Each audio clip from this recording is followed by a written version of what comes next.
Hey everyone, a quick video. We'll see how quick it is, mate. You know, like I try.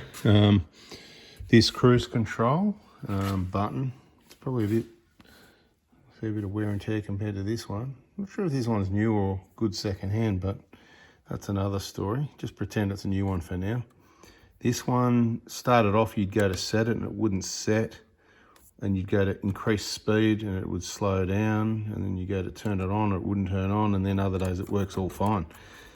It's just going to be a bit tired, a bit dirty and a bit dusty, who knows. They're pretty cheap actually. I was going to quickly go through the procedure on replacing it. First thing you want to do to check you've got the tools, and I'll tell you what the tools are. This is the sort of things that you might need, or a little kit like that. Bunnings, 20 bucks, handy little kit for the DIY. These plastic trims, they just pop off. You can see how they go, right? How they're situated. It's the back end where the clip is, right? So the rear end closest to the steering wheel, to pop that off. To be quite honest, I'll just go in the sides at the top or bottom and then work my way around and just pop that off, and it's going to be the same on the other side. This is a GX, no extra buttons there. You can see that little clip each side, whatever, not a big deal. Next really important thing is grab your 10mm. Disconnect and isolate the battery, because you're going to be working near the airbag. Any short circuits could cause it to go off. So airbags, it's always disconnect the battery. Anything around safety like that, a lot of jobs on the vehicle, you should disconnect the battery. Then you're going to need a Torx bit. I believe it was a 30 if I remember correctly. It looks like the 3 written there, doesn't it? You're just going to get in to that, right, that screw there that retains the airbag, right, and just, I probably don't know if I can do it with one hand holding the camera, but it's a bit, I probably could, but you know, I don't want to stuff up on camera. So that one, and there's one at the other side. We go and remove those, and the airbag will just carefully lift out of the way. You might have to undo a plug or 2 or 3, completely put it out of the way facing the correct direction. We'll do that if we get to it, but we might be able to just maneuver it out of the way. I think there's only a couple of screws retaining this, so you might need a flat blade to pop the trims off, a Phillips head to change those, not sure yet. Let's get the 2 screws out and the horn airbag cover off and have a look. I definitely grab the quarter drive ratchet in the end to get a bit of power on that. Once you've cracked it loose, back to the screwdriver handle. Those 2 screws, they loosen off, but they stay there. And this will just be lifting off carefully, I believe, unless I've forgotten something. Try not to toot the horn and wake everybody up. Right, so there you go. There's your airbag. There's no need to really unclip it. That's why I've got the yellow cloth there. I'll just place it up there so we don't scratch the trims, and we just want to put it out of the way so we can access this one. Okay, so that's just sitting up there out of the way. We're not going to be long. Batteries disconnected. Airbags, it's a safety thing, the way you handle those. This isn't probably the best example. Normally you'll disconnect everything and go and put it in a safe place, and you always sit it with this side facing down. Otherwise it's a missile when the bag goes out and this part comes towards you. So it's always sitting it on the ground, probably in the boot of the vehicle, something like that. But we just need to get these 2 Phillips heads out, which is why I said we probably need this. So that'll be this one here, if I can get in there, left-handed job. And of course this one here. And once we get that off, it'll make it even easier to undo that plug there and just switch it over. With this one, pretty straightforward. So loose, just pull it out a little bit, unplug that, and it just lifts out this way. Well, I hope it does anyway.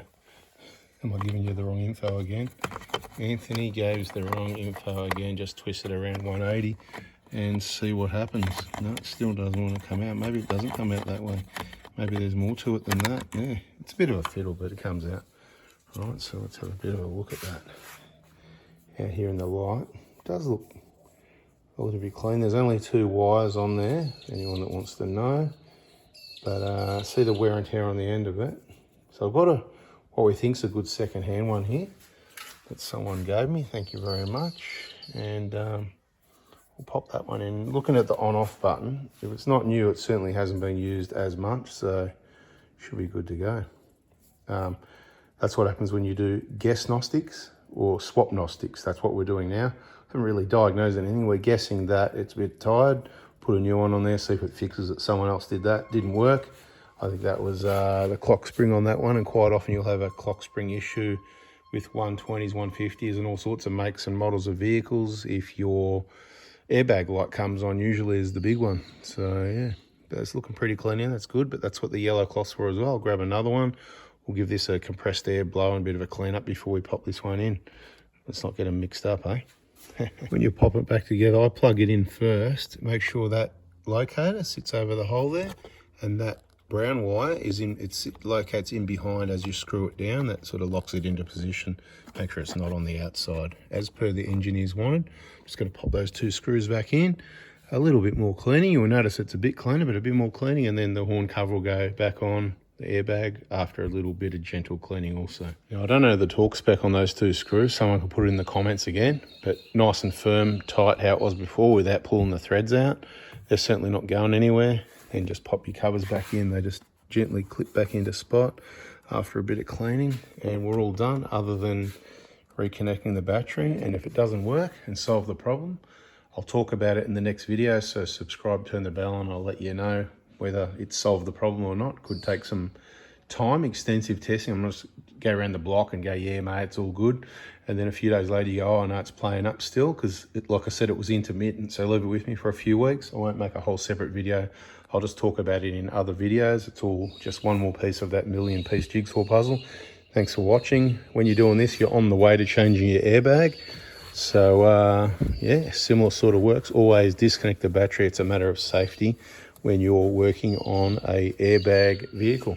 Thanks for watching. Catch ya.